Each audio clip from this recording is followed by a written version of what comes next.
¿Qué convierte a alguien en leyenda? ¿Qué tienen sus vidas que fomentan la grandeza en unos pocos? Es difícil determinarlo, pero a lo largo de la historia existe solo un puñado de verdaderas figuras destacadas, y ninguna fue más grande que Napoleón Bonaparte.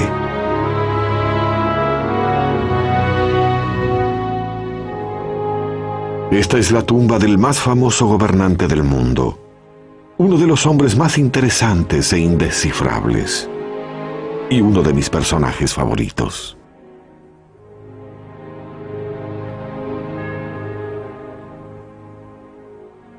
Napoleón Bonaparte fue sepultado aquí.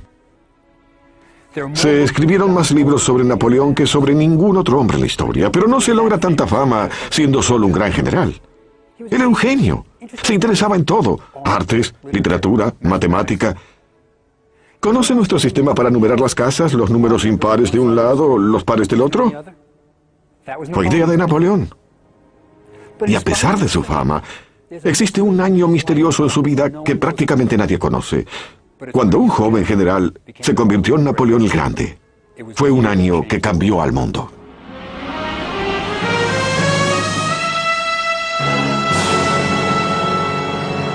La obsesión de Napoleón. Egipto. Nuestra historia se inicia hace 200 años, en Egipto. Una tierra virtualmente desconocida para los europeos de esa época. Este era un país que había perdido el contacto con su glorioso pasado, con sus enormes templos y monumentos cubiertos de misterio, hasta con su antigua e indescifrable escritura. El Egipto de la época de Napoleón era un país islámico. En el horizonte de su capital, El Cairo, se recortaban las siluetas de las mezquitas de los fieles. Bonaparte tenía solo 29 años y había asombrado al mundo con sus victorias militares en Italia. Quería sentar las bases de su fama y su gloria conquistando Egipto. ¿Y por qué Egipto? Francia se hallaba en guerra con Gran Bretaña, y conquistando Egipto, Napoleón bloquearía las rutas comerciales de la posesión más preciada de Gran Bretaña, India. También existía otro motivo. Bonaparte se sentía ávido de nuevos desafíos. Europa, escribió, no es más que una madriguera. Allí todo se echa a perder. Mi gloria ya es pasada y esta diminuta Europa no me ofrece mucho más. Debemos ir al oriente. Todas las grandes glorias se ganaron allí. En busca de fama y gloria, Napoleón seguiría los pasos de su héroe, Alejandro Magno. Se embarcará hacia Egipto, esa tierra exótica que durante siglos permaneció aislada del mundo occidental. Luego de semanas en alta mar, los franceses desembarcaron en Alejandría, que entonces era un aletargado puerto de mar, y capturaron la ciudad con muy poca resistencia. El país no estaba siquiera gobernado por los egipcios, sino por los guerreros mamelucos que habían tomado el control de Egipto. En el siglo XIII, el sultán egipcio compró 12.000 jóvenes esclavos, los mamelucos, en las montañas del Cáucaso, cerca de Armenia, y los entrenó para formar un cuerpo guerrero de élite. Los mamelucos pronto derrocaron al sultán y se establecieron en El Cairo, desde donde gobernaron todo el país. Muy pronto Bonaparte se enfrentaría a ellos, y por supuesto es más sencillo decirlo que hacerlo. Este es el desierto egipcio, caluroso, muy caluroso.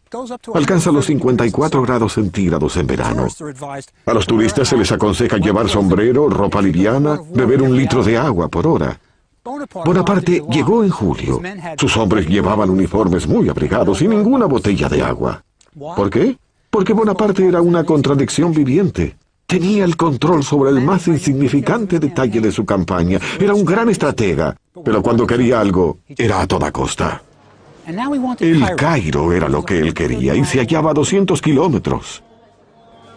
Entonces, se dispuso a atravesar el desierto con su ejército, sin mapas adecuados, sin pertrechos suficientes y con muy poca cantidad de agua. Napoleón era ahorrativo para todo, excepto la vida de sus hombres. Durante la marcha a través del desierto, el calor era insoportable y las tropas comenzaron a despojarse de su ropa. Trastornados por el calor y la falta de agua, muchos vaciaron sus raciones. ¿Quién comería galletas mientras se muere de sed? El polvo secaba sus gargantas y la arena quemaba sus pies cuando los soldados marchaban hacia el Cairo. Para aumentar su sufrimiento, las lagunas y estanques brillaban en el horizonte lejano, pero eran inalcanzables. Los soldados los llamaban espejismos o visiones. Atormentados por esperanza de hallar agua, cuando descubrían que solo era una ilusión, muchos hombres perdían el juicio y se suicidaban. Todos los pozos hallados fueron vaciados en minutos. Un sargento francés escribió: más de 30 soldados murieron cerca de esos manantiales. Cuando finalmente los soldados llegaron al Nilo, rompieron filas y se arrojaron al agua. Algunos saltaban vestidos y armados, se bañaron y nadaron durante horas, bebiendo todo cuanto podían. Luego devoraron sandías de los campos cercanos. Cuando llegaron a El Cairo, muchos tenían disentería. Pasaron 3 semanas desde que el ejército desembarcó en la costa egipcia y ahora se preparaba para la batalla. La línea de batalla de los mamelucos fue marcada a 1,5 kilómetros de los franceses. Tras ellos asomaban las grandes pirámides. A la izquierda, las mezquitas refulgían en el horizonte del Cairo. A las 2 p.m., en la hora más calurosa del día, el ejército francés se preparó para enfrentar a los mamelucos. Los mamelucos no eran simples soldados de caballería.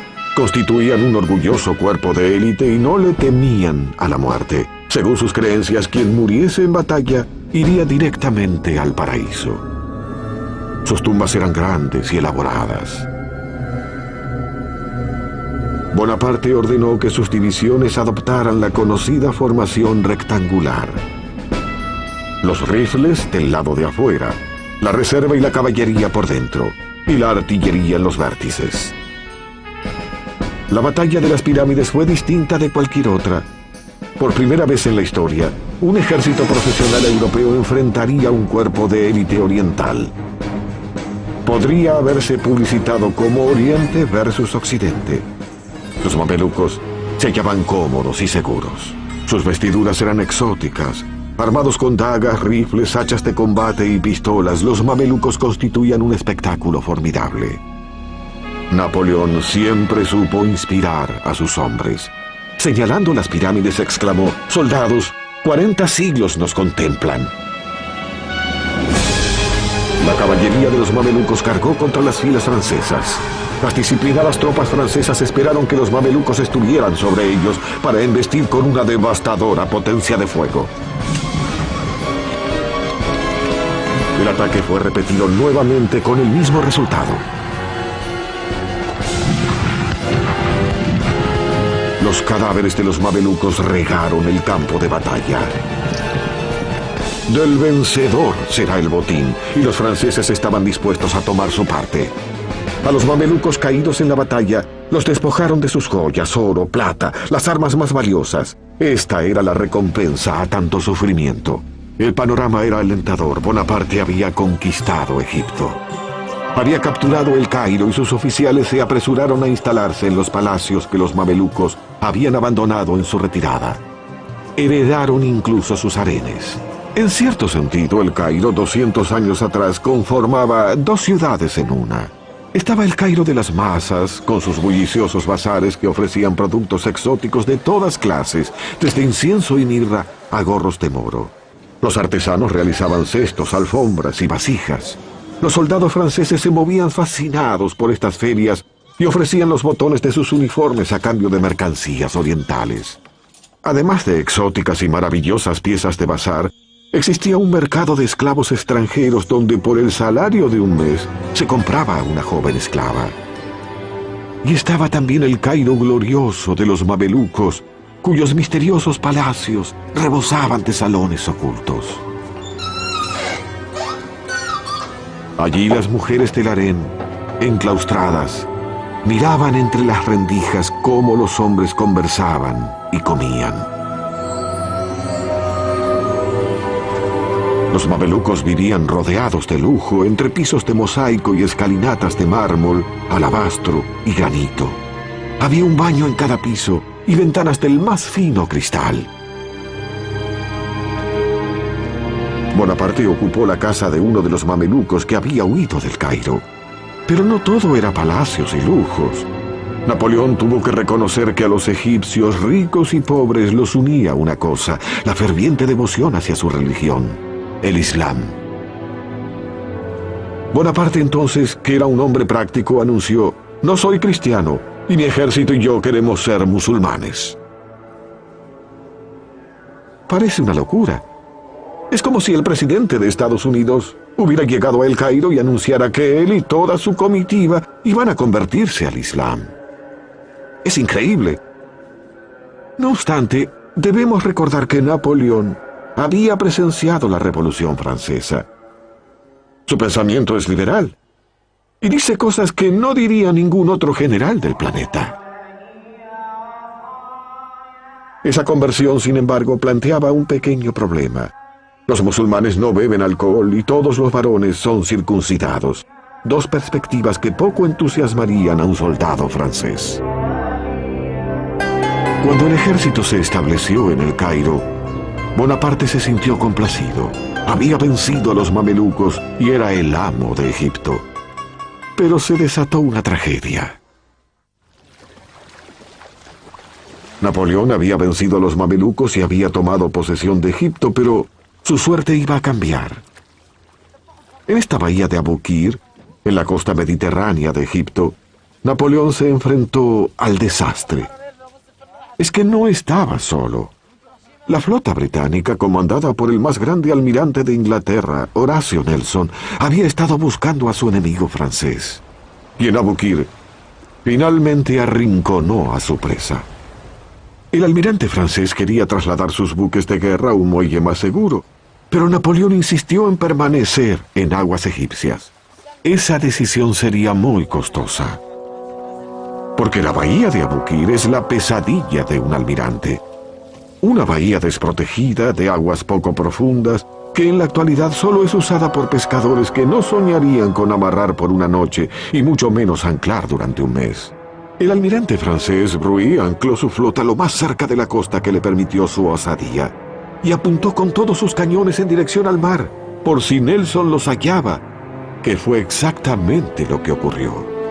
A las 2 de la tarde del 1 de agosto, Nelson divisó a toda la flota francesa en la bahía de Abukir. A la velocidad que llevaba, podría atacar a las 6, y solo quedarían un par de horas de luz. Nelson decidió emprender la batalla naval más espontánea de la historia. Los franceses suponían que los británicos iban a luchar de la manera acostumbrada: esperar el amanecer, enfrentar sus barcos con los de los franceses y disparar hasta que uno de los dos se rindiera. Pero Nelson dejó a un lado el libro de procedimientos y se dispuso a atacar. Cuando los barcos británicos se acercaban a la línea francesa, vieron que podían ubicarse entre la costa y las naves francesas ancladas. Como jamás esperaron ser atacados desde la costa, los franceses no tenían armas apuntando en esa dirección y la batalla se tornó en derrota. Mientras la furia de la batalla se precipitaba en la noche, el aire se henchía con el rugido de los cañones y los gritos de los heridos y moribundos.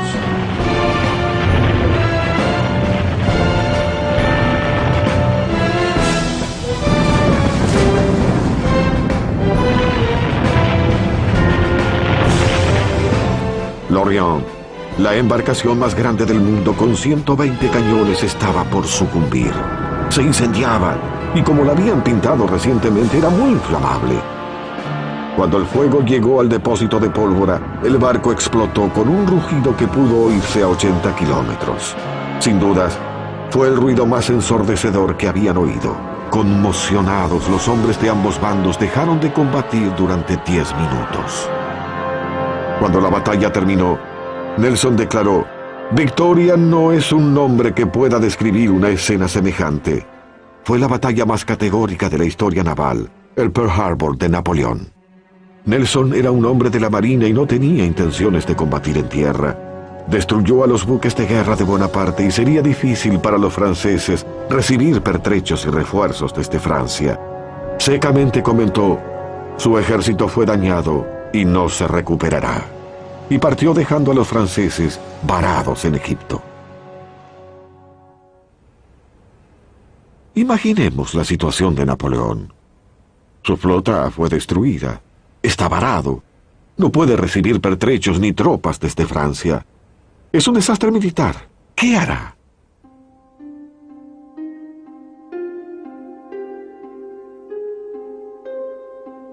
Funda aquí un instituto científico.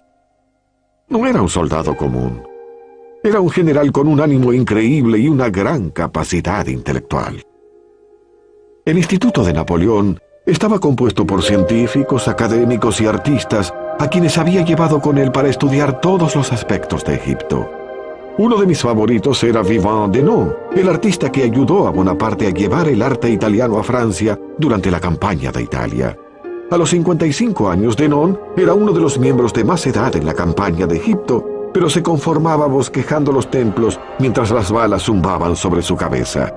Además estaba el general Caffarelli a cargo del cuerpo de ingenieros. Había perdido una pierna luchando en Alemania y caminaba ágilmente con una de madera. A Bonaparte le agradaba su buena disposición y llevaba a Caffarelli a todas partes. En la primera sesión del instituto, Bonaparte, que era su vicepresidente, sugirió algunos temas de investigación para los científicos. ¿Cómo mejorar el pan? Era francés. ¿Existen materias primas para fabricar pólvora en Egipto? Era un soldado. ¿Cómo podemos perfeccionar el sistema legal? También era un pensador. Los científicos eran libres de investigar los temas por su cuenta, e incluso el más tímido de todos se hallaba más ansioso por explorar las pirámides que por hurgar en los hornos de pan. Una vez formado el instituto, Bonaparte estuvo listo para su excursión a las pirámides. Y como a cualquier otro turista, le habrán mostrado una momia. Cuando Bonaparte visitó las pirámides, debió sentirse realmente impresionado. Recordemos que la Gran Pirámide duplicaba en altura todos los edificios de Francia. Antes de la Torre Eiffel, este era el edificio más alto de la Tierra. Napoleón ordenó a algunos soldados escalar la Gran Pirámide, pero él permaneció en la base. Poseía una aguda mente matemática y calculó que en las 3 pirámides había suficientes piedras para construir un muro de 3 metros de altura por 1 metro de espesor que rodease toda Francia. Mientras Bonaparte soñaba con construir un imperio en Oriente, en París tenía verdaderos problemas. Estaba por desatarse un escándalo que lo marcaría por el resto de su vida. Antes de partir hacia Egipto, Napoleón había desposado a Josefina, una viuda mayor que él, de escandalosa reputación. Apenas su esposo llegó a Egipto, Josefina tuvo un comportamiento digno de su mala fama y su falta de moderación. Gastó el dinero de su esposo como si no tuviese fin y compró Malmaison, un castillo en las afueras de París que amobló fastuosamente. Era indiscreta y se paseaba por París en compañía de jóvenes apuestos y elegantes. Eso dio que hablar. Napoleón prefirió ignorar las cartas que revelaban sus infidelidades y desoír lo obvio. Sabía entender a los hombres. Podía lograr que hiciesen su voluntad. Pero si se trataba de mujeres, no tenía idea. Si la hubiera tenido, jamás se habría casado con Josefina. Pero finalmente Bonaparte se vio obligado a aceptar las infidelidades de Josefina. Afligido ante su vida licenciosa, Napoleón halló consuelo en los brazos de Pauline Furet, una joven de 20 años, esposa de un teniente. El teniente Furet fue despachado hacia París y Pauline se mudó a una mansión cercana a la de Napoleón. Mientras el amorío prosperaba, el Instituto Científico comenzó a estudiar Egipto. El artista Denon se sentía apabullado por la grandiosidad de la Esfinge y escribió: aunque sus proporciones son colosales, los contornos que se preservan son exquisitos y delicados. La expresión del rostro es afable, suave y serena. La boca, de labios gruesos, tiene la sensualidad que brinda una ejecución refinada y es verdaderamente admirable. Es la vitalidad de la carne. Denon deseaba ver el resto de Egipto y acompañó entonces al ejército francés que perseguía a los mamelucos hacia el sur. Sería el primero en bocetar los monumentos del antiguo pasado de Egipto en la región meridional. Tendría la oportunidad de aventurarse en los grandes templos de Karnak y Luxor, bocetar las misteriosas tallas del Valle de los Reyes, contemplar el coloso de Memnón, y todo quedaría registrado. Su único temor era no contar con el tiempo y los materiales suficientes. En realidad se quedó sin lápices y resolvió el problema derritiendo balas de plomo e improvisando. Aún hoy los llamamos lápices de plomo. Conmovido por las antigüedades de Egipto, Denon pedía constantemente más tiempo a los soldados para dibujar templos y tumbas. Fue el primer artista profesional que ingresó en el Valle de los Reyes, la legendaria sepultura de los faraones de Egipto. Denon jamás había visto un paisaje semejante, un valle aislado bajo el sol abrasador, desprovisto de vida, donde, excavadas a los costados del valle, se divisaban unas cuevas taponadas de escombros. En su interior se hallaban las tumbas de los reyes. Estaba desesperado por registrar sus pinturas de brillantes colores. ¿Cómo iba a ser posible dejar atrás ejemplares tan valiosos sin haberlos copiado? ¿Cómo regresar, dijo, sin ningún boceto para mostrar? Febrilmente exigí un cuarto de hora y me dieron 20 minutos. Una persona iluminaba cada objeto que yo le señalaba y completé mi tarea con buen ánimo y precisión. Denon no fue el único científico que trabajó en el Valle de los Reyes. Los jóvenes miembros del instituto, René de Villiers y Prosper Jollois, estaban viviendo la más grande oportunidad de sus vidas. Cuando los faraones fueron sepultados aquí, las pirámides tenían ya 1000 años de antigüedad. Eran monumentos arcaicos. Por eso los reyes de Egipto eligieron un sitio coronado por una pirámide natural para proteger sus tumbas.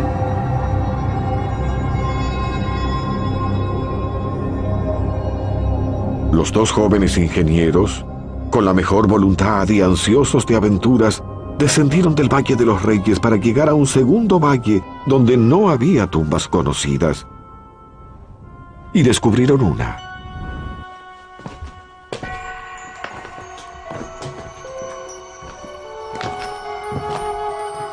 Tras atravesar a duras penas los pasadizos, cuesta abajo llegaron hasta un foso diseñado para desviar el agua de lluvia y proteger la tumba.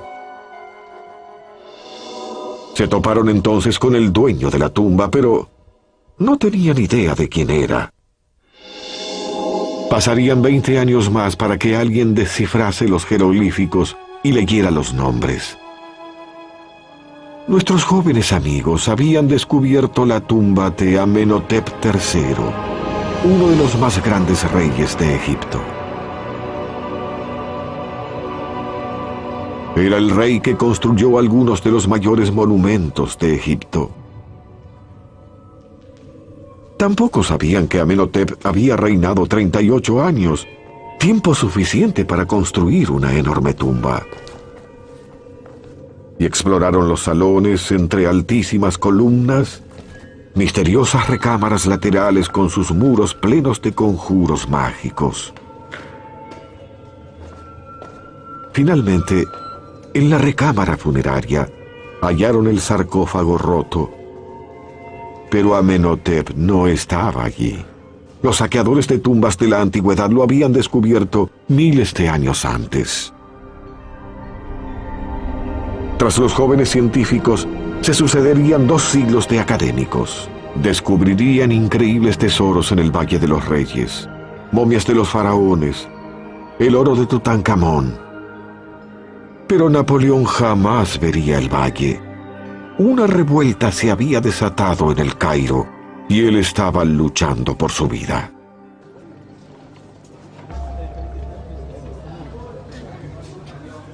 En las cafeterías del Cairo, como en la actualidad, los egipcios se reunían a fumar y beber el intenso café turco. Prohibido pedir leche. Inevitablemente se hablaba de política y de la invasión francesa, pero se murmuraba sobre la revuelta. El poder de Bonaparte sobre la ciudad estaba desmoronándose. Bonaparte había tratado de convencer a los egipcios de que era un musulmán como ellos, su amigo y libertador. Pero nunca le creyeron. Además, los impuestos del ejército eran asfixiantes y existían otros problemas. Un escritor árabe de la época observó: la presencia de los franceses en el Cairo era intolerable, especialmente porque los egipcios veían a sus esposas e hijas transitando las calles sin velo y comportándose como propiedad de los franceses, con quienes eran vistas en público y con quienes cohabitaban. Ante estos hechos, los musulmanes morían de vergüenza. Comenzaban entonces a bullir los signos de una revuelta.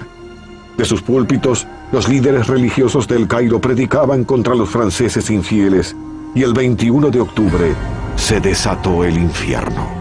Uno de los líderes religiosos exclamó: «Quienes crean en un solo Dios, diríjanse a la mezquita de Al-Azhar. Hoy es el día de combatir al infiel».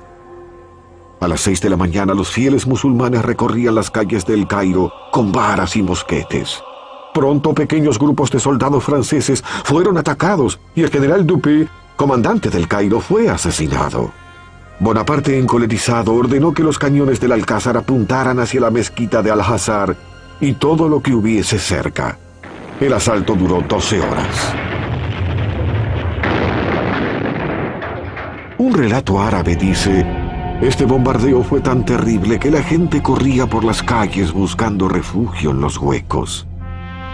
Finalmente, los rebeldes egipcios que se ocultaban en la mezquita se rindieron. Aún hoy se pueden ver las marcas del bombardeo. Fue entonces cuando Napoleón echó todo a perder. Sus soldados entraron a caballo en la mezquita. Eso es inconcebible. A una mezquita ni siquiera se entra con los zapatos puestos. Ningún partidario del Islam habría permitido eso. La revuelta del Cairo pudo haber terminado, pero también se acabó la posibilidad de que Bonaparte lograse el apoyo musulmán. Cuando los jeques se presentaron al día siguiente ante Bonaparte, él parecía conciliador. Incluso ordenó hacer un cuadro donde se lo veía perdonando a los cabecillas. Sé que muchos de ustedes han sido débiles, pero me gustaría creer que ninguno es culpable. Y cuando los jeques se retiraron, Napoleón ordenó que quienes se habían levantado en armas contra él fueran rodeados y conducidos al cuartel general del ejército en el Alcázar. Allí, en secreto y en el medio de la noche, los rebeldes fueron decapitados y sus cuerpos arrojados al Nilo. Napoleón estaba aprendiendo a conducirse como un dictador de Medio Oriente. Bonaparte llevaba solo 4 meses en Egipto, pero ocurrieron muchas cosas. Había vencido a los mamelucos, había creado un instituto científico, había perdido toda una flota naval, había aplastado una revuelta y había descubierto que su esposa Josefina le era infiel. Ahora se enfrentaba a otro problema. Los turcos estaban reuniendo sus tropas en Tierra Santa. Entonces Bonaparte decidió marchar sobre ellos y destruirlos antes de que se convirtieran en una verdadera amenaza. Su ejército recorrió una aldea tras otra sin hallar resistencia, hasta llegar a Jaffa, que es hoy un suburbio de Tel Aviv.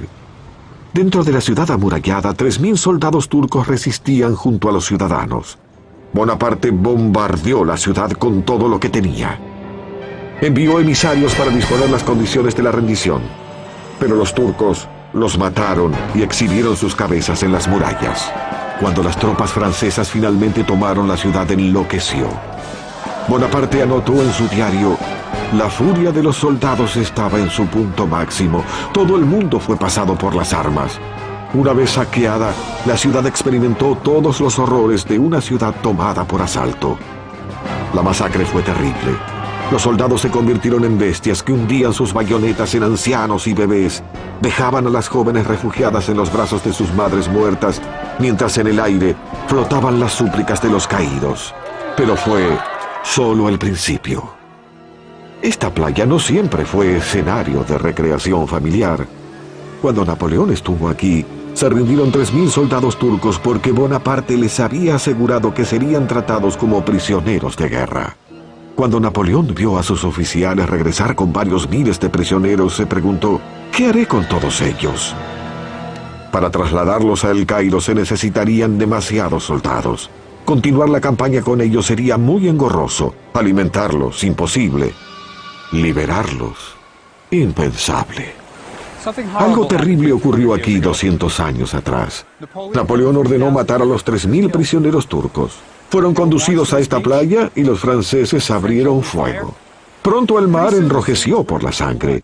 Y luego a los franceses se les obligó a usar sus bayonetas para ahorrar municiones. Esta masacre jamás se habría realizado en Europa, pero Napoleón no se hallaba en Europa, y aquí él se comportaba como un déspota de Medio Oriente.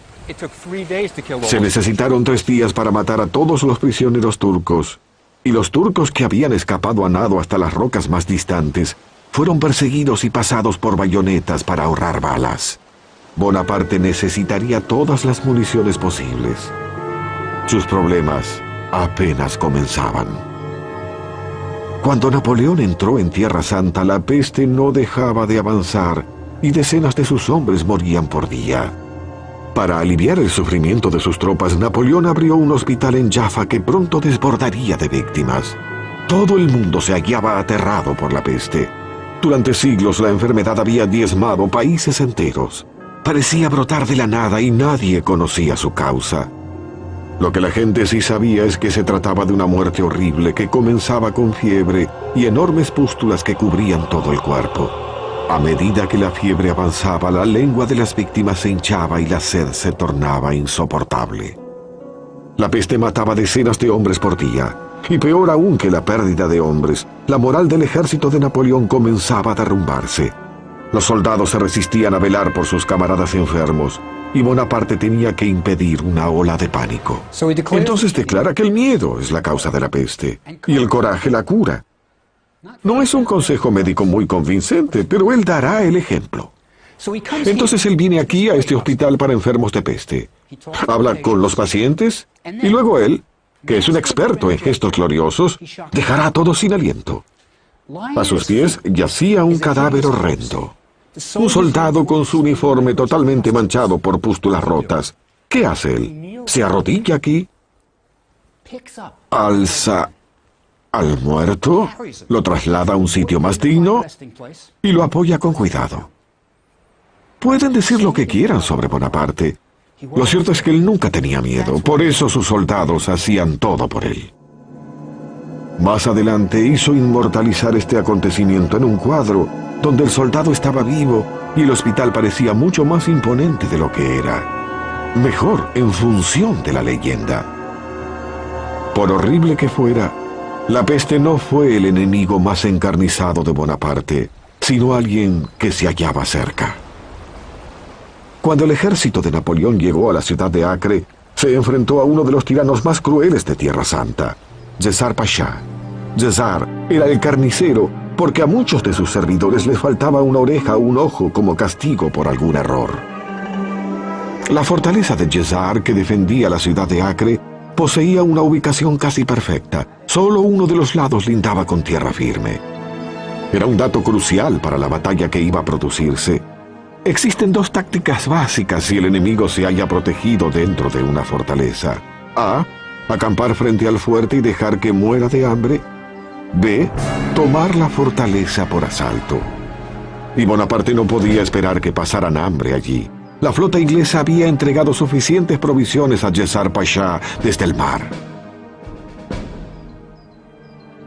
Solo queda el plan B, tomar la fortaleza por asalto. Pero aquí también existía un problema. La fortaleza se hallaba muy bien protegida con los cañones más nuevos y grandes de todo Medio Oriente. Napoleón había perdido su artillería pesada frente a la armada británica, y atacar una fortaleza así sin un poderoso armamento sería un suicidio militar. Cualquier otro general se habría dado por vencido. ¿Pero qué hizo Napoleón? Atacó la fortaleza. Como dije, tenía 29 años y jamás perdió una batalla importante.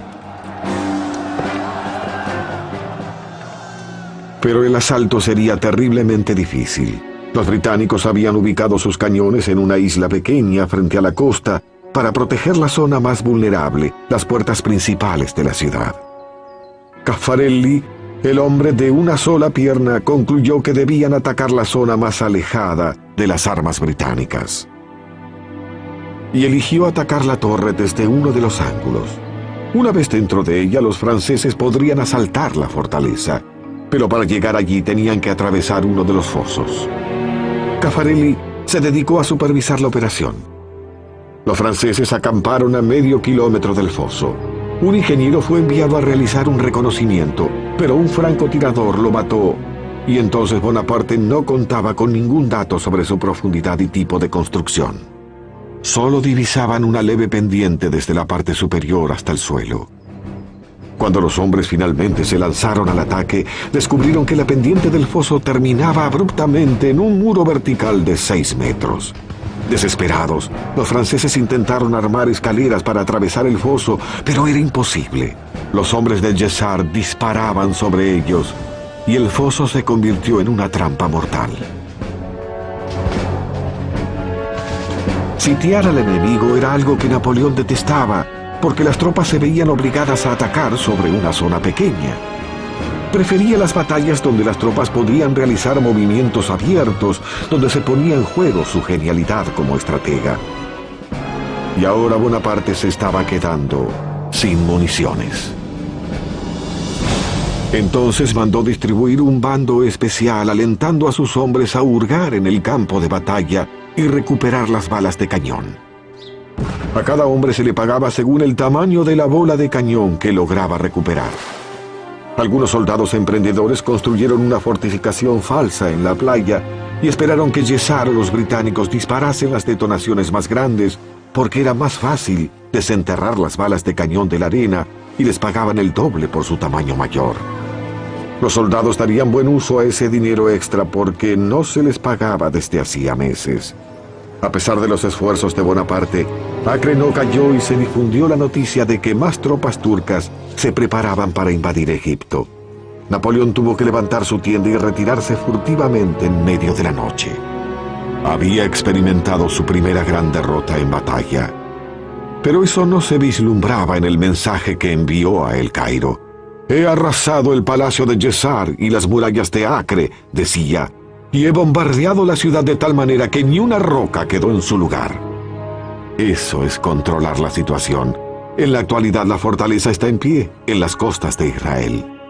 Pero una cosa que no podía disimular eran sus bajas. El favorito de Bonaparte, Caffarelli, el hombre de una sola pierna, tenía el brazo destrozado por una bala de cañón y murió 18 días después. Aquí fue sepultado.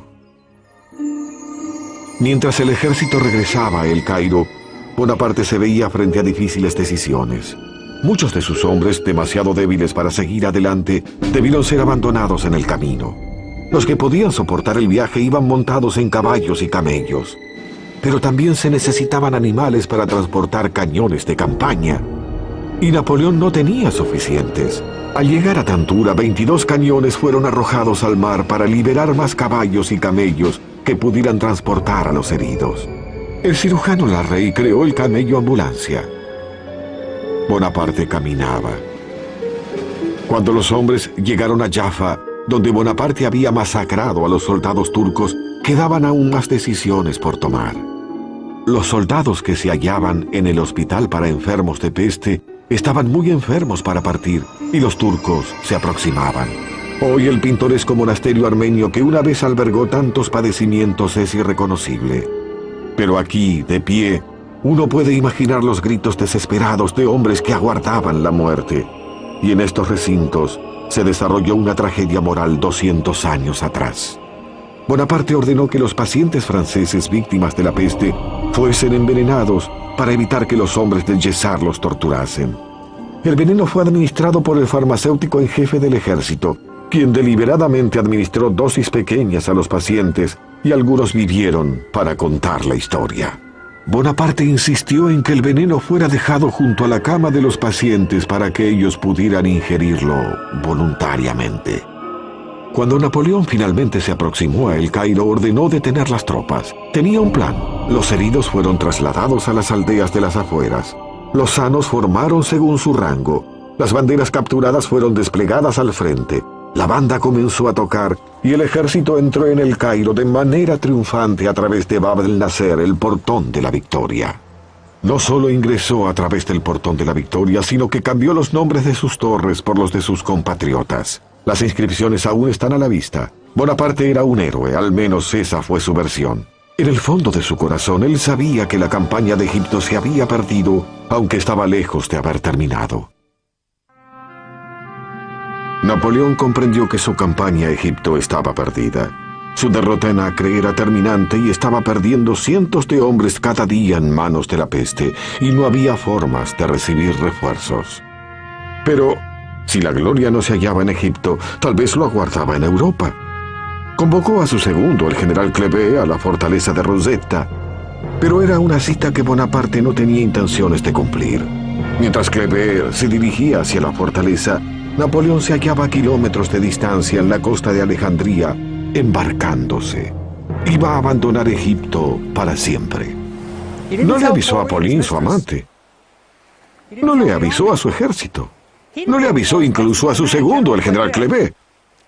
No deseaba enfrentarse a ellos personalmente.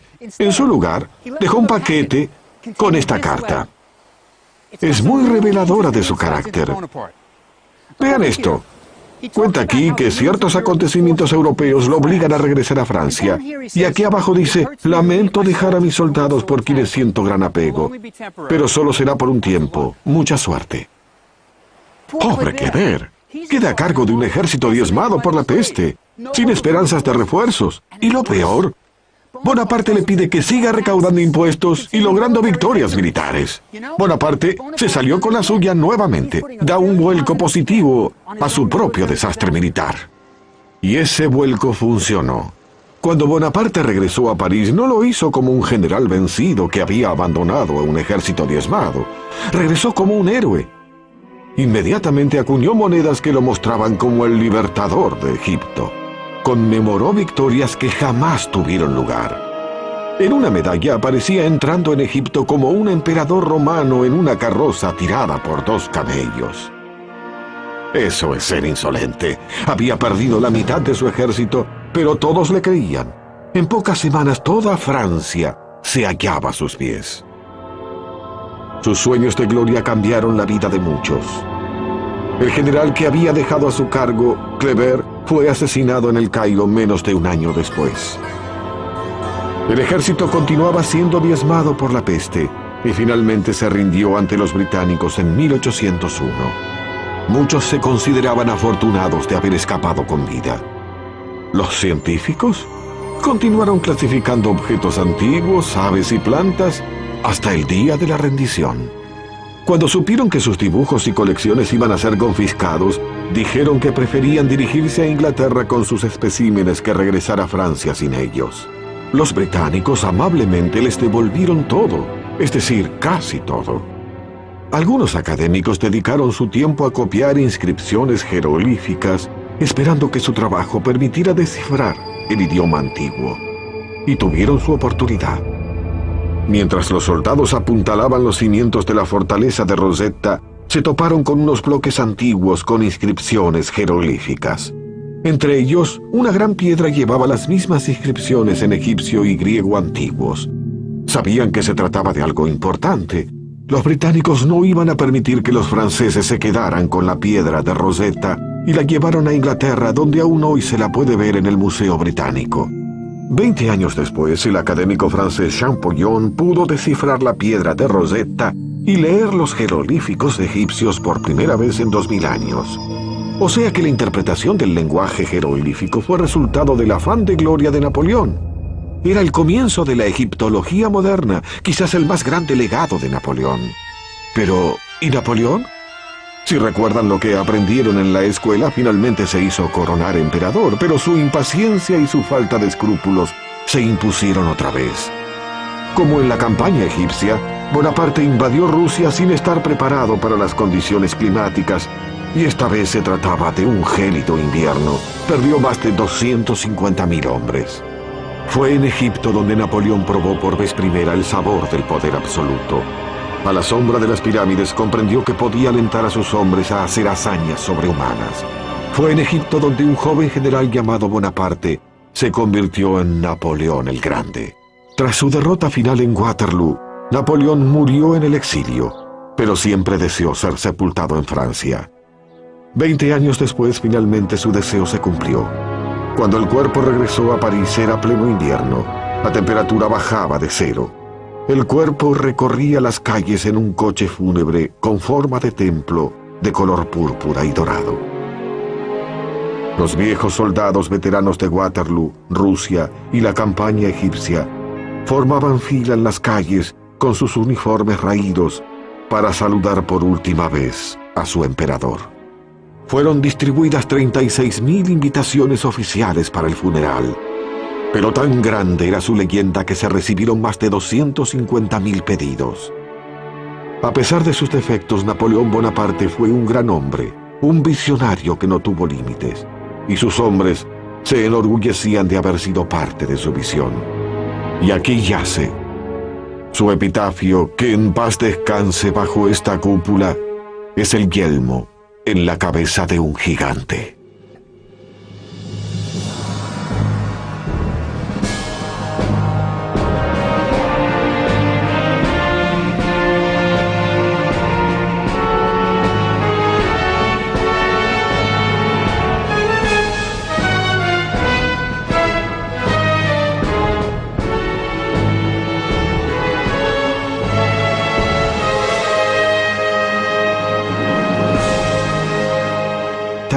Al paraíso.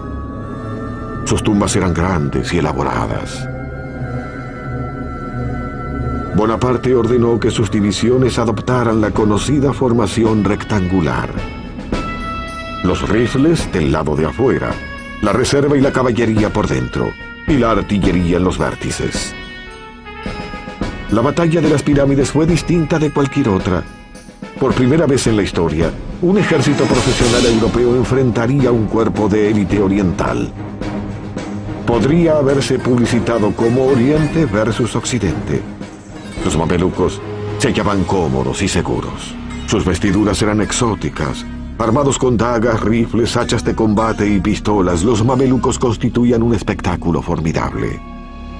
Napoleón siempre supo inspirar a sus hombres. Señalando las pirámides, exclamó: «Soldados, 40 siglos nos contemplan». La caballería de los mamelucos cargó contra las filas francesas. Las disciplinadas tropas francesas esperaron que los mamelucos estuvieran sobre ellos para embestir con una devastadora potencia de fuego. El ataque fue repetido nuevamente con el mismo resultado. Los cadáveres de los mamelucos regaron el campo de batalla. Del vencedor será el botín, y los franceses estaban dispuestos a tomar su parte. A los mamelucos caídos en la batalla, los despojaron de sus joyas, oro, plata, las armas más valiosas. Esta era la recompensa a tanto sufrimiento. El panorama era alentador. Bonaparte había conquistado Egipto. Había capturado el Cairo y sus oficiales se apresuraron a instalarse en los palacios que los mamelucos habían abandonado en su retirada. Heredaron incluso sus harenes. En cierto sentido, el Cairo 200 años atrás conformaba dos ciudades en una. Estaba el Cairo de las masas, con sus bulliciosos bazares que ofrecían productos exóticos de todas clases, desde incienso y mirra a gorros de moro. Los artesanos realizaban cestos, alfombras y vasijas. Los soldados franceses se movían fascinados por estas ferias y ofrecían los botones de sus uniformes a cambio de mercancías orientales. Además de exóticas y maravillosas piezas de bazar, existía un mercado de esclavos extranjeros donde por el salario de un mes se compraba a una joven esclava. Y estaba también el Cairo glorioso de los mamelucos, cuyos misteriosos palacios rebosaban de salones ocultos. Allí las mujeres del harén, enclaustradas, miraban entre las rendijas cómo los hombres conversaban y comían. Los mamelucos y era el amo de Egipto. Pero se desató una tragedia. Napoleón había vencido a los mamelucos y había tomado posesión de Egipto, pero su suerte iba a cambiar. En esta bahía de Abu Qir, en la costa mediterránea de Egipto, Napoleón se enfrentó al desastre. Es que no estaba solo. La flota británica, comandada por el más grande almirante de Inglaterra, Horatio Nelson, había estado buscando a su enemigo francés. Y en Abu Qir, finalmente arrinconó a su presa. El almirante francés quería trasladar sus buques de guerra a un muelle más seguro, pero Napoleón insistió en permanecer en aguas egipcias. Esa decisión sería muy costosa, porque la bahía de Abu Qir es la pesadilla de un almirante. Una bahía desprotegida, de aguas poco profundas, que en la actualidad solo es usada por pescadores que no soñarían con amarrar por una noche y mucho menos anclar durante un mes. El almirante francés Bruy ancló su flota lo más cerca de la costa que le permitió su osadía y apuntó con todos sus cañones en dirección al mar, por si Nelson los hallaba, que fue exactamente lo que ocurrió. A las 2 de la tarde del 1 de agosto, Nelson divisó a toda la flota francesa en la bahía de Abu Qir. A la velocidad que llevaba, podría atacar a las 6, y solo quedarían un par de horas de luz. Nelson decidió emprender la batalla naval más espontánea de la historia. Los franceses suponían que los británicos iban a luchar de la manera acostumbrada, esperar el amanecer, enfrentar sus barcos con los de los franceses y disparar hasta que uno de los dos se rindiera. Pero Nelson dejó a un lado el libro de procedimientos y se dispuso a atacar. Cuando los barcos británicos se acercaban a la línea francesa, vieron que podían ubicarse entre la costa y las naves francesas ancladas.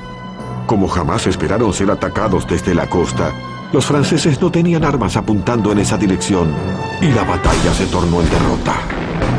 Mientras la furia de la batalla se precipitaba en la noche, el aire se henchía con el rugido de los cañones y los gritos de los heridos y moribundos.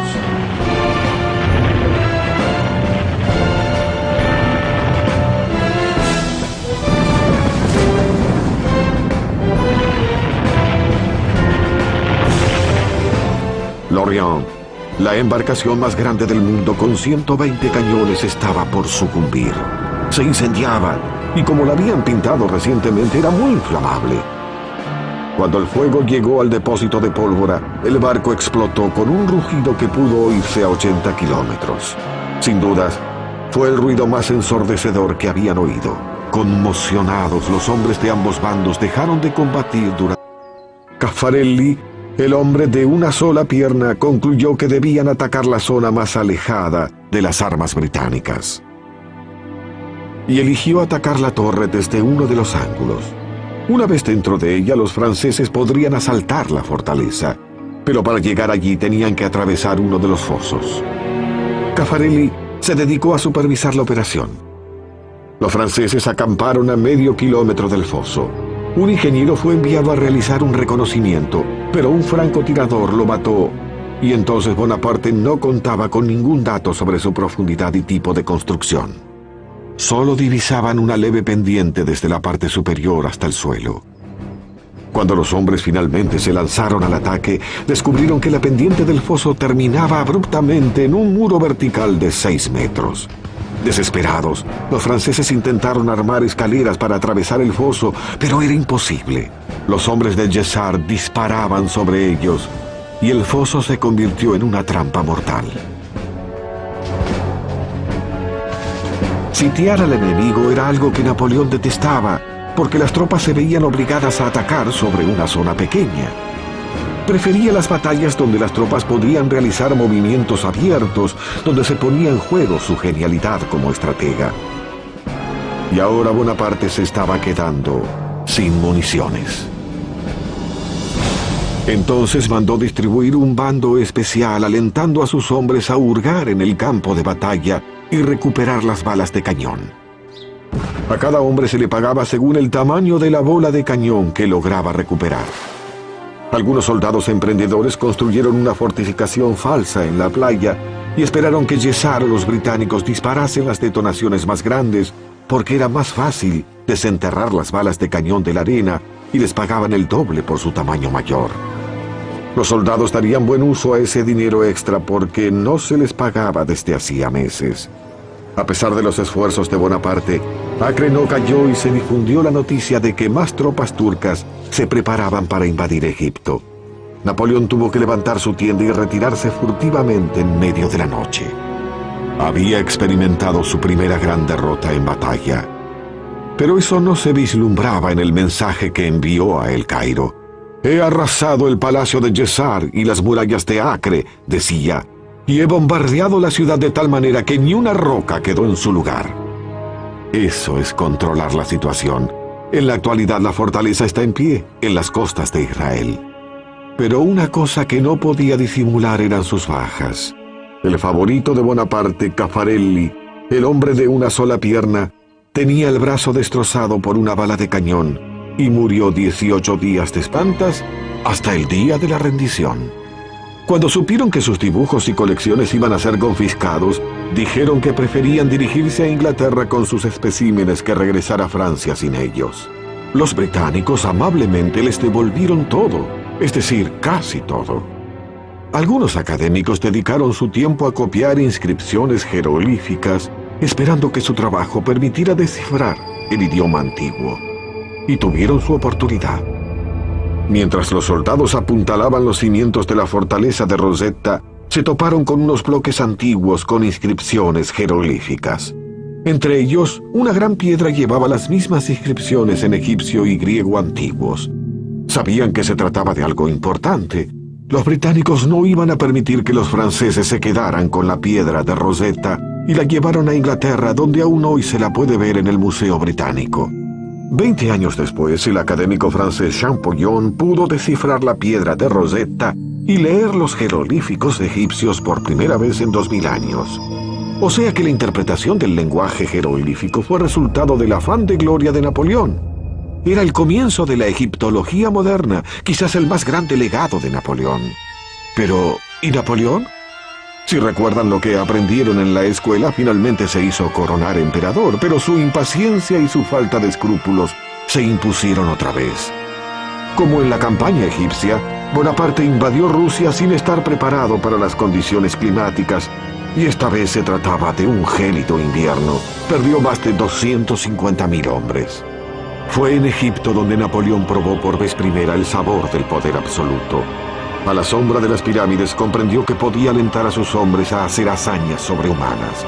Fue en Egipto donde un joven general llamado Bonaparte se convirtió en Napoleón el Grande. Tras su derrota final en Waterloo, Napoleón murió en el exilio, pero siempre deseó ser sepultado en Francia. 20 años después, finalmente su deseo se cumplió. Cuando el cuerpo regresó a París era pleno invierno. La temperatura bajaba de 0. El cuerpo recorría las calles en un coche fúnebre con forma de templo de color púrpura y dorado. Los viejos soldados veteranos de Waterloo, Rusia y la campaña egipcia formaban fila en las calles con sus uniformes raídos para saludar por última vez a su emperador. Fueron distribuidas 36.000 invitaciones oficiales para el funeral. Pero tan grande era su leyenda que se recibieron más de 250.000 pedidos. A pesar de sus defectos, Napoleón Bonaparte fue un gran hombre, un visionario que no tuvo límites, y sus hombres se enorgullecían de haber sido parte de su visión. Y aquí yace. A Josefina le era infiel. Ahora se enfrentaba a otro problema. Los turcos estaban reuniendo sus tropas en Tierra Santa. Entonces Bonaparte decidió marchar sobre ellos y destruirlos antes de que se convirtieran en una verdadera amenaza. Su ejército recorrió una aldea tras otra sin hallar resistencia, hasta llegar a Jaffa, que es hoy un suburbio de Tel Aviv. Dentro de la ciudad amurallada, 3.000 soldados turcos resistían junto a los ciudadanos. Bonaparte bombardeó la ciudad con todo lo que tenía. Envió emisarios para disponer las condiciones de la rendición, pero los turcos los mataron y exhibieron sus cabezas en las murallas. Cuando las tropas francesas finalmente tomaron la ciudad, enloqueció. Bonaparte anotó en su diario: la furia de los soldados estaba en su punto máximo. Todo el mundo fue pasado por las armas. Una vez saqueada, la ciudad experimentó todos los horrores de una ciudad tomada por asalto. La masacre fue terrible. Los soldados se convirtieron en bestias que hundían sus bayonetas en ancianos y bebés, dejaban a las jóvenes refugiadas en los brazos de sus madres muertas, mientras en el aire flotaban las súplicas de los caídos. Pero fue solo el principio. Esta playa no siempre fue escenario de recreación familiar.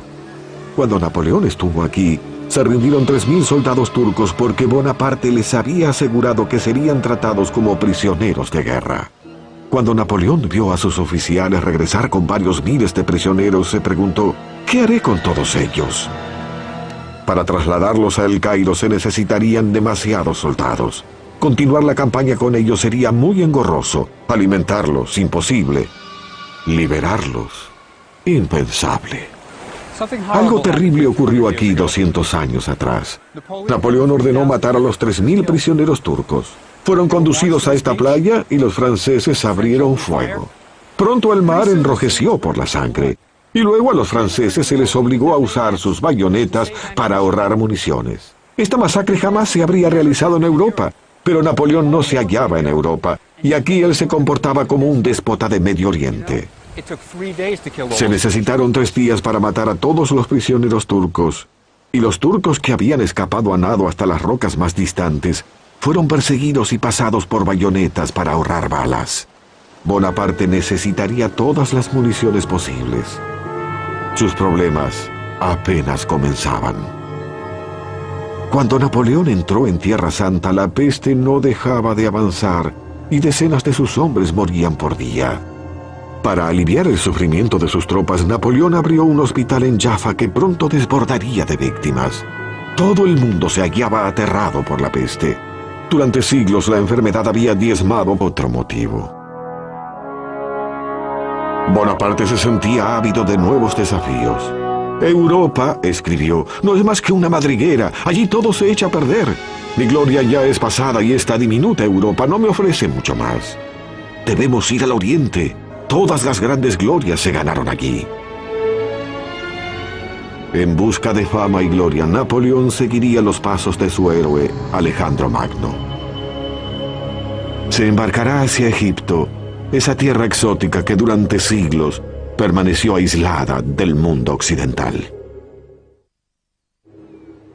Luego de semanas en alta mar, los franceses desembarcaron en Alejandría, que entonces era un aletargado puerto de mar, y capturaron la ciudad con muy poca resistencia. El país no estaba siquiera gobernado por los egipcios, sino por los guerreros mamelucos que habían tomado el control de Egipto. En el siglo XIII, el sultán egipcio compró 12.000 jóvenes esclavos, los mamelucos, en las montañas del Cáucaso, cerca de Armenia, y los entrenó para formar un cuerpo guerrero de élite.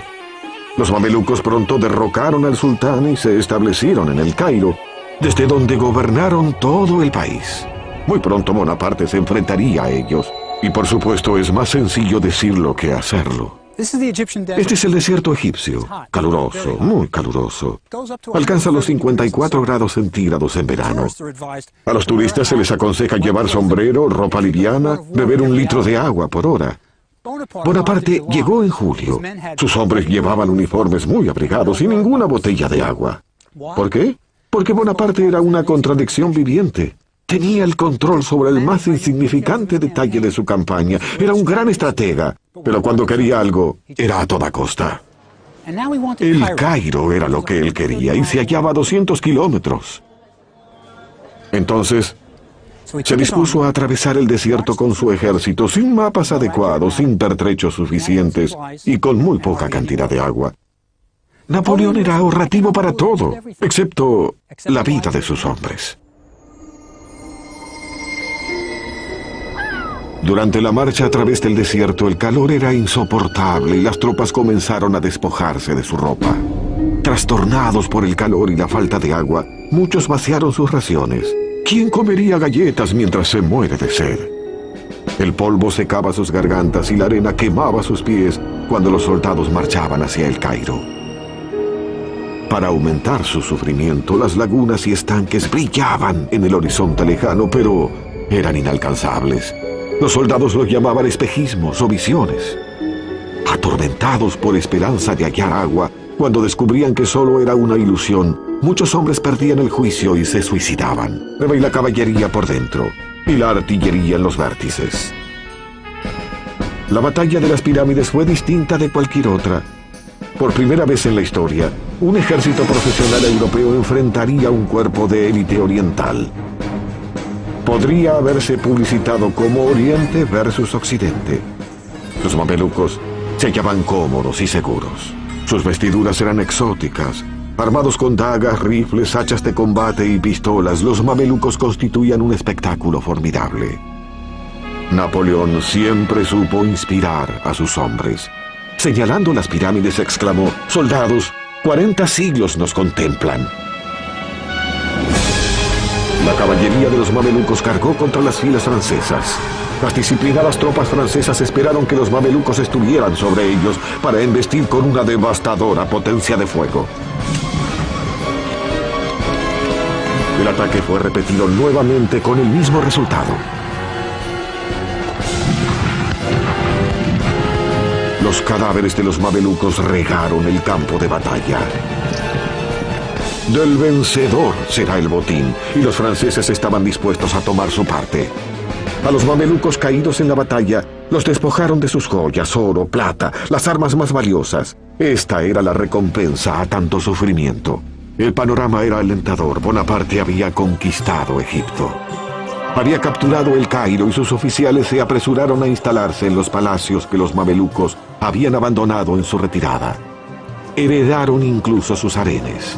En cierto sentido, el Cairo, 200 años atrás, conformaba dos ciudades en una.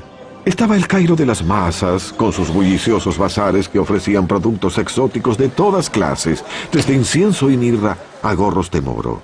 Los artesanos realizaban cestos, alfombras y vasijas.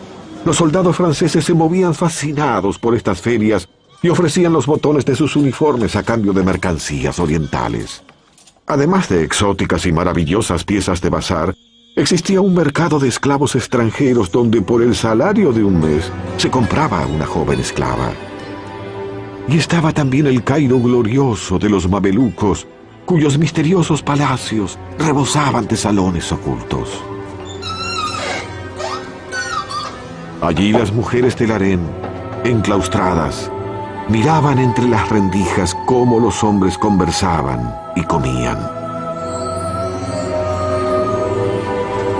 Los mamelucos vivían rodeados de lujo entre pisos de mosaico y escalinatas de mármol, alabastro y granito. Había un baño en cada piso y ventanas del más fino cristal. Bonaparte ocupó la casa de uno de los mamelucos que 8 años, tiempo suficiente para construir una enorme tumba. Y exploraron los salones entre altísimas columnas, misteriosas recámaras laterales con sus muros plenos de conjuros mágicos. Finalmente, en la recámara funeraria, hallaron el sarcófago roto. Pero Amenhotep no estaba allí. Los saqueadores de tumbas de la antigüedad lo habían descubierto miles de años antes. Tras los jóvenes científicos, se sucederían 2 siglos de académicos. Descubrirían increíbles tesoros en el Valle de los Reyes, momias de los faraones, el oro de Tutankamón. Pero Napoleón jamás vería el valle. Una revuelta se había desatado en el Cairo y él estaba luchando por su vida.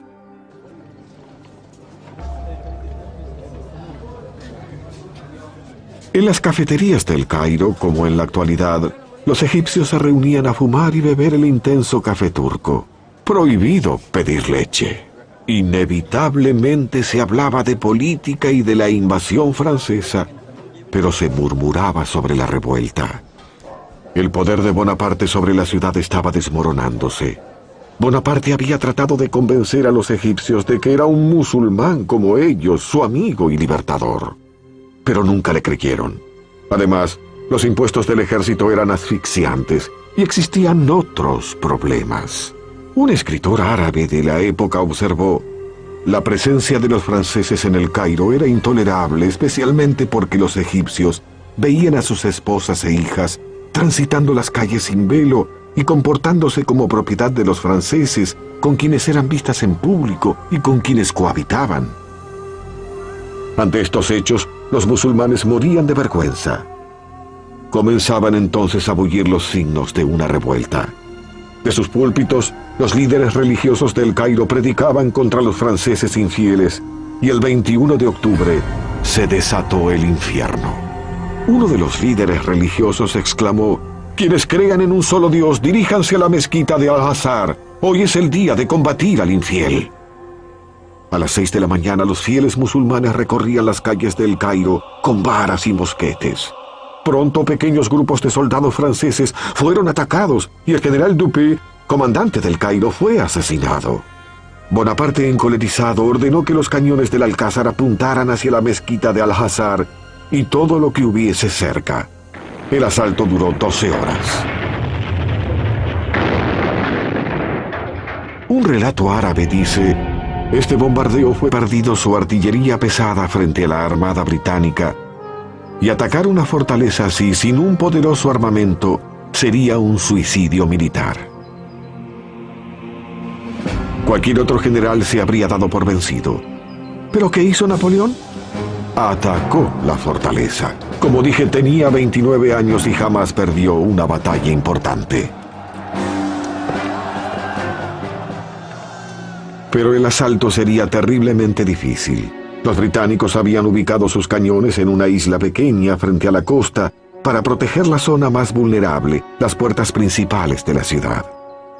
Caffarelli, el hombre de una sola pierna, concluyó que debían atacar la zona más alejada de las armas británicas. Y eligió atacar la torre desde uno de los ángulos. Una vez dentro de ella, los franceses podrían asaltar la fortaleza, pero para llegar allí tenían que atravesar uno de los fosos. Caffarelli se dedicó a supervisar la operación. Los franceses acamparon a medio kilómetro del foso. Un ingeniero fue enviado a realizar un reconocimiento, pero un francotirador lo mató, y entonces Bonaparte no contaba con ningún dato sobre su profundidad y tipo de construcción. Solo divisaban una leve pendiente desde la parte superior hasta el suelo. Cuando los hombres finalmente se lanzaron al ataque, descubrieron que la pendiente del foso terminaba abruptamente en un muro vertical de 6 metros. Desesperados, los franceses intentaron armar escaleras para atravesar el foso, pero era imposible. Los hombres del Yesar disparaban sobre ellos, y el foso se convirtió en una trampa mortal. Sitiar al enemigo era algo que Napoleón detestaba, porque las tropas se veían obligadas a atacar sobre una zona pequeña. Prefería las batallas donde las tropas podían realizar movimientos abiertos, donde se ponía en juego su genialidad como estratega. Y ahora Bonaparte se estaba quedando sin municiones. Entonces mandó distribuir un bando especial, alentando a sus hombres a hurgar en el campo de batalla y recuperar las balas de cañón. A cada hombre se le pagaba según el tamaño de la bola de cañón que lograba recuperar. Algunos soldados emprendedores construyeron una fortificación falsa en la playa y esperaron que Yesar o los británicos disparasen las detonaciones más grandes, porque era más fácil desenterrar las balas de cañón de la arena y les pagaban el doble por su tamaño mayor. Los soldados darían buen uso a ese dinero extra porque no se les pagaba desde hacía meses. A pesar de los esfuerzos de Bonaparte, Acre no cayó y se difundió la noticia de que más tropas turcas se preparaban para invadir Egipto. Napoleón tuvo que levantar su tienda y retirarse furtivamente. Por primera vez en la historia, un ejército profesional europeo enfrentaría un cuerpo de élite oriental. Podría haberse publicitado como Oriente versus Occidente. Los mamelucos se hallaban cómodos y seguros. Sus vestiduras eran exóticas. Armados con dagas, rifles, hachas de combate y pistolas, los mamelucos constituían un espectáculo formidable. Napoleón siempre supo inspirar a sus hombres. Señalando las pirámides, exclamó: «Soldados, 40 siglos nos contemplan». La caballería de los mamelucos cargó contra las filas francesas. Las disciplinadas tropas francesas esperaron que los mamelucos estuvieran sobre ellos para embestir con una devastadora potencia de fuego. El ataque fue repetido nuevamente con el mismo resultado. Los cadáveres de los mamelucos regaron el campo de batalla. Del vencedor será el botín, y los franceses estaban dispuestos a tomar su parte. A los mamelucos caídos en la batalla, los despojaron de sus joyas, oro, plata, las armas más valiosas. Esta era la recompensa a tanto sufrimiento. El panorama era alentador. Bonaparte había conquistado Egipto. Había capturado el Cairo y sus oficiales se apresuraron a instalarse en los palacios que los mamelucos habían abandonado en su retirada. Heredaron incluso sus harenes. En cierto sentido, el Cairo, 200 años atrás, conformaba dos ciudades en una. Estaba el Cairo de las masas, con sus bulliciosos bazares que ofrecían productos exóticos de todas clases, desde incienso y mirra a gorros de moro.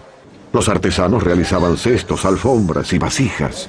Los soldados franceses se movían fascinados por estas ferias y ofrecían los botones de sus uniformes a cambio de mercancías orientales. Además de exóticas y maravillosas piezas de bazar, existía un mercado de esclavos extranjeros donde por el salario de un mes se compraba a una joven esclava. Y estaba también el Cairo glorioso de los mamelucos, cuyos misteriosos palacios rebosaban de salones ocultos. Allí las mujeres del harén, enclaustradas, miraban entre las rendijas cómo los hombres conversaban y comían. Los mamelucos vivían rodeados de lujo entre pisos de mosaico y escalinatas de mármol, alabastro y granito. Había un baño en cada piso y ventanas del más fino cristal. Bonaparte ocupó la casa de uno de los mamelucos que había huido del Cairo. Pero no todo era palacios y lujos. Napoleón tuvo que reconocer que a los egipcios ricos y pobres los unía un té. Todas las grandes glorias se ganaron allí. En busca de fama y gloria, Napoleón seguiría los pasos de su héroe, Alejandro Magno. Se embarcará hacia Egipto, esa tierra exótica que durante siglos permaneció aislada del mundo occidental. Luego de semanas en alta mar, los franceses desembarcaron en Alejandría, que entonces era un aletargado puerto de mar, y capturaron la ciudad con muy poca resistencia. El país no estaba siquiera gobernado por los egipcios, sino por los guerreros mamelucos que habían tomado el control de Egipto. En el siglo XIII, el sultán egipcio compró 12.000 jóvenes esclavos, los mamelucos, en las montañas del Cáucaso, cerca de Armenia, y los entrenó para formar un cuerpo guerrero de élite. Los mamelucos pronto derrocaron al sultán y se establecieron en el Cairo, desde donde gobernaron todo el país. Muy pronto Bonaparte se enfrentaría a ellos, y por supuesto es más sencillo decirlo que hacerlo. Este es el desierto egipcio, caluroso, muy caluroso. Alcanza los 54 grados centígrados en verano. A los turistas se les aconseja llevar sombrero, ropa liviana, beber 1 litro de agua por hora. Bonaparte llegó en julio. Sus hombres llevaban uniformes muy abrigados y ninguna botella de agua. ¿Por qué? Porque Bonaparte era una contradicción viviente. Tenía el control sobre el más insignificante detalle de su campaña. Era un gran estratega, pero cuando quería algo, era a toda costa. El Cairo era lo que él quería y se hallaba a 200 kilómetros. Entonces, se dispuso a atravesar el desierto con su ejército, sin mapas adecuados, sin pertrechos suficientes y con muy poca cantidad de agua. Napoleón era ahorrativo para todo, excepto la vida de sus hombres. Durante la marcha a través del desierto, el calor era insoportable y las tropas comenzaron a despojarse de su ropa. Trastornados por el calor y la falta de agua, muchos vaciaron sus raciones. ¿Quién comería galletas mientras se muere de sed? El polvo secaba sus gargantas y la arena quemaba sus pies cuando los soldados marchaban hacia el Cairo. Para aumentar su sufrimiento, las lagunas y estanques brillaban en el horizonte lejano, pero eran inalcanzables. Los soldados los llamaban espejismos o visiones. Atormentados por esperanza de hallar agua, cuando descubrían que solo era una ilusión, muchos hombres perdían el juicio y se suicidaban. Todos los pozos hallados fueron vaciados en minutos. Un sargento francés escribió: más de 30 soldados murieron cerca de esos manantiales. Cuando finalmente los soldados llegaron al Nilo, rompieron filas y se arrojaron al agua.